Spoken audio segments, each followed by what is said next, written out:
My brothers and sisters, if you also want to embrace this truth in your life, then watch the video till the end.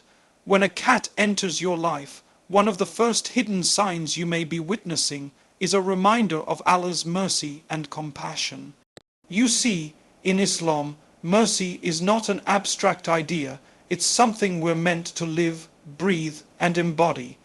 Allah begins nearly every surah of the Quran with the words Bismillahir-Rahmanir-Rahim, in the name of Allah, the most gracious, the most merciful. These divine attributes, Ar-Rahman and Ar-Rahim, reflect a mercy that permeates all existence. When a small, innocent creature like a cat walks into your life, seemingly without reason, it can be a subtle reflection of that divine mercy entering your space in a form you can touch and feel. Think about it. A cat doesn't ask for much. It doesn't care about your status, your wealth, or your flaws. It simply seeks warmth, safety, and a gentle hand. In return, it offers comfort, affection, and loyalty. Through this simple exchange, Allah is showing you something profound, that mercy is reciprocal. When you extend kindness to one of His creatures, He extends mercy back to you in ways you may not even perceive. The Prophet Muhammad said, "Show mercy to those on earth, and the one above the heavens will show mercy to you." This isn't just a moral principle, it's a spiritual law. The act of caring for something vulnerable opens the door to receiving divine compassion in your own life. From a psychological perspective, the presence of a cat can soften a hardened heart. Studies today speak of how interacting with animals lowers stress and promotes emotional well-being. But Islam taught us this centuries ago that compassion is a healer, not just for others, but for ourselves. When you feed a cat, protect it, or simply allow it to rest peacefully in your home, your soul experiences something remarkable. A reconnection with fitra, your natural state of goodness and empathy. In that moment, you are realigning with what Allah intended you to be, a custodian of mercy on earth. And on a deeper, philosophical level, perhaps Allah uses these gentle creatures to remind us of who we are meant to reflect. Just as the cat depends on your kindness, you depend on Allah's mercy every second of your existence. You don't earn His compassion, you live under it. Yet how often do we forget that?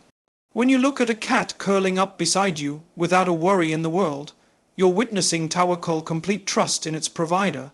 It doesn't stress about tomorrow. It doesn't hold grudges. It simply rests in peace, knowing it will be cared for. Maybe Allah is saying, learn from this. Be gentle, be calm, have faith. So, when that small creature enters your life, don't dismiss it as coincidence. It could be Allah's way of whispering, here is a glimpse of my mercy. Reflect it, live it, pass it on. Because those who embody mercy will never be deprived of it. When Allah places a cat in your care, it is not just a moment of coincidence, it is an amana, a trust. In Islam, every blessing we receive carries responsibility, and every responsibility is a chance for spiritual growth. When you find yourself feeding, protecting, or tending to a cat, you are engaging in something far deeper than an act of kindness. You are fulfilling a divine trust, one that tests your sense of compassion, consistency, and sincerity. The Quran reminds us that Allah has made human beings khilofa filard, caretakers on this earth. That means we are not owners of creation, but stewards of it. Everything under our care, our wealth, our health, our families, even the animals that depend on us, is a trust from Allah. How we manage these trusts reveals who we really are. You might think it's just a cat, but sometimes that small test of responsibility says more about your character than any grand gesture ever could. The Prophet Muhammad told us of a woman who was punished for imprisoning a cat, neither feeding it nor letting it seek food on its own. And in another narration, a man was forgiven for quenching the thirst of a dog. These stories show us something profound. Allah observes not just our prayers and rituals, but our daily actions, especially those that reveal mercy and responsibility. Feeding a cat might seem insignificant to you, but in the unseen world, it may be written as an act of worship. From a psychological angle, caring for a living creature builds empathy and emotional intelligence. It teaches discipline, the kind that doesn't seek recognition.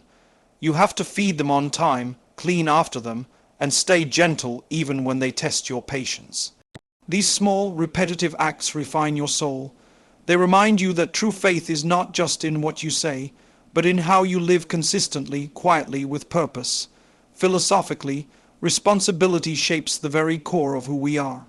Allah could have created a world where every creature fended for itself, yet He chose to intertwine lives for us to depend on one another. When a cat becomes part of your home, it's as if Allah is saying, "Here is your chance to reflect my care in how you treat what I've entrusted to you." The test is not about the cat, it's about you. Will you nurture what you're given or neglect it? Will you use your authority to serve or to dominate? So the next time a cat appears at your door, pause and think. Perhaps Allah is testing how you handle something small before He grants you something greater. Every responsibility, no matter how minor it seems, is a mirror of your faith. When you honor that trust, you are not just caring for a creature, you are answering a divine call. Because in Islam, the way you treat what depends on you reflects how deeply you understand the one you depend on. Sometimes Allah sends comfort in forms we least expect, not through people, not through wealth, not through big dramatic changes, but through something small and gentle. Like a cat. You see, when a cat enters your life, it may not just be seeking food or shelter. It could be carrying with it a sign of emotional healing, a quiet form of shifa from Allah. We often underestimate how deeply Allah knows the state of our hearts. He knows the burdens we hide, the tears we never shed, the weight we carry behind a calm face. And sometimes, when the heart becomes heavy, when you've lost trust, love, or direction, Allah sends something pure, something that brings warmth back into your world. A cat, with its calm presence, soft purring, and unconditional affection, can be a form of mercy sent to soothe a restless soul. Psychologists today speak of emotional regulation, how simple, consistent connections help heal inner wounds. But Allah taught us this long ago, that peace can come through compassion, that tending to creation heals the human heart. When you sit quietly and a cat curls up beside you, it's as though Allah is saying, slow down, breathe, feel again. That small creature doesn't speak your language, yet it communicates something profound: trust, acceptance, peace. In its presence, your heart learns to soften again. From a spiritual perspective, this is not accidental. Allah describes Himself as Salam, the source of peace, and He delivers that peace through the world around us in countless ways. Some people find it in nature, some in prayer, and others, surprisingly, in the companionship of an animal. When Allah wants to heal your heart, He doesn't always do it through words. Sometimes He sends a silent companion that restores your ability to feel love without fear. Philosophically, that's something incredible. We live in an age where connection feels harder than ever, where people are surrounded by others, but still feel alone. Yet here comes this small, innocent creature that asks for nothing but your care and presence. In showing it love, you begin to rediscover a forgotten part of yourself, the part capable of empathy, gentleness, and calm. It's as if Allah is using that interaction to realign your emotions, to teach you that healing isn't always loud or immediate. Sometimes it's quiet, sometimes it purrs, so when a cat crosses your path during a difficult chapter of your life, don't dismiss it as coincidence. Reflect for a moment, maybe Allah knows what your heart needs even before you do. Maybe that little companion was sent to remind you that mercy and healing often arrive in the simplest, most unassuming forms. And perhaps that's the deeper truth. Allah's comfort doesn't always come through miracles. Sometimes It comes through a small creature that teaches you how to smile again, a reminder that even in silence, His mercy is always speaking. Gratitude is one of the most powerful states of the heart, yet it's also one of the easiest to lose. When life gets busy or burdensome, we start overlooking the little things that make existence beautiful. But sometimes Allah sends something simple like a cat to remind you that even the smallest blessings deserve recognition. A cat's presence in your home might look like a minor detail in your daily routine, but spiritually, it can serve as a profound lesson in shukr, gratitude in motion. Think about how effortlessly a cat finds joy. It doesn't need much a place to rest, a bit of food, a soft hand. It plays with the simplest of objects and finds contentment in your presence. In that behavior is a reflection of what true gratitude looks like, finding peace and pleasure in what's already there, rather than constantly yearning for more. Allah tells us in the Quran, if you are grateful, I will surely increase you. Surah Ibrahim 14:7. Gratitude is not just a response to blessings, it is a magnet for more of them. And sometimes Allah brings a cat into your life to train your heart to recognize that truth through daily experience. From a psychological standpoint, gratitude rewires the mind. Modern science now confirms that grateful individuals live with less anxiety, more peace, and a deeper sense of fulfillment. But Islam has always emphasized this. The Prophet Muhammad lived a life of profound gratitude. He would thank Allah even for what seemed small, saying, "Should I not be a thankful servant?" When you care for a cat, feed it, or hear it purr beside you, you are reminded of the simplicity of joy and how much peace exists in small acts of giving. That awareness strengthens your own sense of appreciation. Philosophically, gratitude is the antidote to spiritual blindness. Most people don't lack blessings, they lack awareness. When you start seeing every interaction, every sign, every gentle moment as part of Allah's generosity, your entire outlook changes. The presence of a cat can shift your attention from what's missing in your life to what's present, from scarcity to abundance. It teaches you to thank Allah not just with words, but with care, with patience, and with gentleness toward what He has placed under your responsibility. And there's something deeper. Every time you show gratitude for the little things, you honor the giver of all things. When you appreciate the comfort that a cat's presence brings, you are, in truth, thanking Allah for sending that peace through one of His creations. The more you live in gratitude, the more your heart becomes illuminated, because shukr is not just a feeling, it's a form of worship. So when that small creature rubs against your leg, meows for your attention, or simply sits beside you in silence, take a moment to pause and reflect. That's not just a cat seeking comfort, it's a reminder from Allah to open your eyes to the beauty that already surrounds you. Gratitude doesn't change what you have, it transforms how you see it. One of the most remarkable things about cats is how naturally they embody a sense of peace and trust in their surroundings. They don't worry about where their next meal will come from, they don't overthink the future, and they don't cling to the past. They live with complete presence, a quiet confidence that their needs will be met. And this is something we, as believers, can learn from deeply. In Islam, this quality is called Tawakkul, trusting in Allah's plan while doing our part to live responsibly and righteously. When a cat enters your life, pay attention to how it behaves. You'll notice that once it feels safe with you, it completely surrenders to that safety. It sleeps peacefully, eats what you give, and simply exists without anxiety. Now imagine if human beings could develop that same level of trust, not in people or possessions, but in Allah. Most of our inner turmoil stems from fear of the unknown.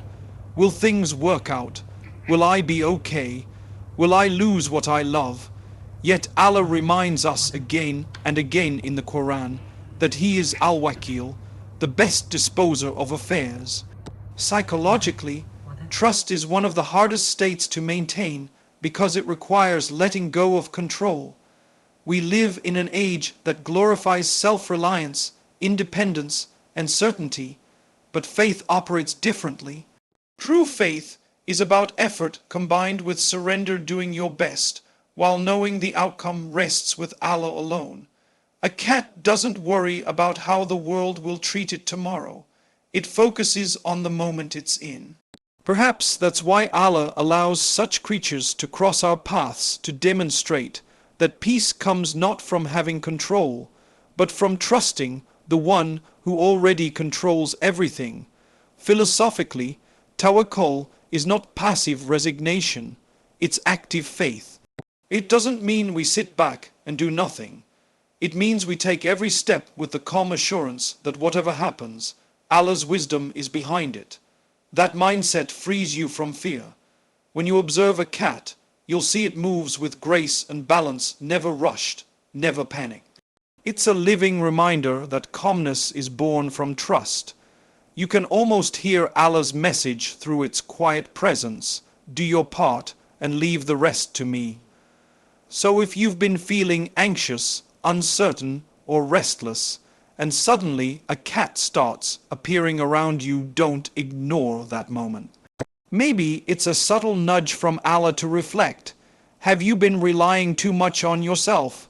Have you forgotten to trust the one who sustains all? Because the truth is, peace is not found in control, it's found in surrender. And sometimes Allah sends you a small, trusting creature to remind you of that timeless lesson, that contentment begins when you stop clinging to outcomes and start resting in the care of the one who never fails. There are moments in life when Allah sends us gentle signs, not to punish or test in the harsh sense, but to awaken the heart. When a cat suddenly becomes part of your world, it may be one of those quiet invitations from Allah, a call to slow down, to reflect, to reconnect. We often think that divine reminders must come through grand events or deep personal crises. But sometimes Allah speaks through softness. A cat's presence might be the beginning of a spiritual reset, a reminder that even in the noise of modern life, there is still room for stillness, tenderness, and reflection. When you find yourself caring for a cat, notice how your routine begins to change. You start to pause, to pay attention, to nurture. Those are not small acts. They are spiritual training. Through them, Allah may be teaching you to be more mindful, to notice the simple rhythms of creation, to reconnect with your fitra, the natural state of purity you were created upon. We live in a world that constantly pulls us toward distraction, ambition, and self-centeredness. But through this small, dependent creature, Allah might be saying, come back to simplicity. Come back to what matters. Psychologically, this kind of reflection is transformative. When we slow down and begin to observe the world around us, truly observe it, we reconnect with the present moment, and that's where faith thrives. The Prophet Muhammad would often find spiritual lessons in the smallest of things. He taught that the signs of Allah are everywhere in the heavens, on the earth, and within ourselves. So when a cat enters your life, perhaps it is Allah reminding you to look beyond the surface to see His mercy, His wisdom, His presence woven into the ordinary. Philosophically, such moments serve as reminders of our interconnectedness with creation. Humanity is not above the rest of Allah's creatures. We are among them, entrusted with the role of care and reflection. Every interaction with a living being is an opportunity to remember our purpose, to worship Allah through kindness, humility, and awareness. The cat that crosses your path may therefore be more than an animal seeking shelter. It could be a messenger of meaning, calling you to introspection, to repentance, or to renewal. And maybe, just maybe, that arrival is perfectly timed. Perhaps it comes after a period of loneliness, anxiety, or loss of time when you've been distant from prayer or from your own sense of peace. Allah, in His mercy, sends something to break that pattern, to reopen your heart. And not through words, but through presence, through gentleness, through a reminder that life, no matter how heavy it becomes, still holds moments of beauty designed to lead you back to him. So when that cat curls up beside you, don't just see a pet. See a sign, see an opportunity, because every sign from Allah, no matter how small, carries one purpose to guide your heart home.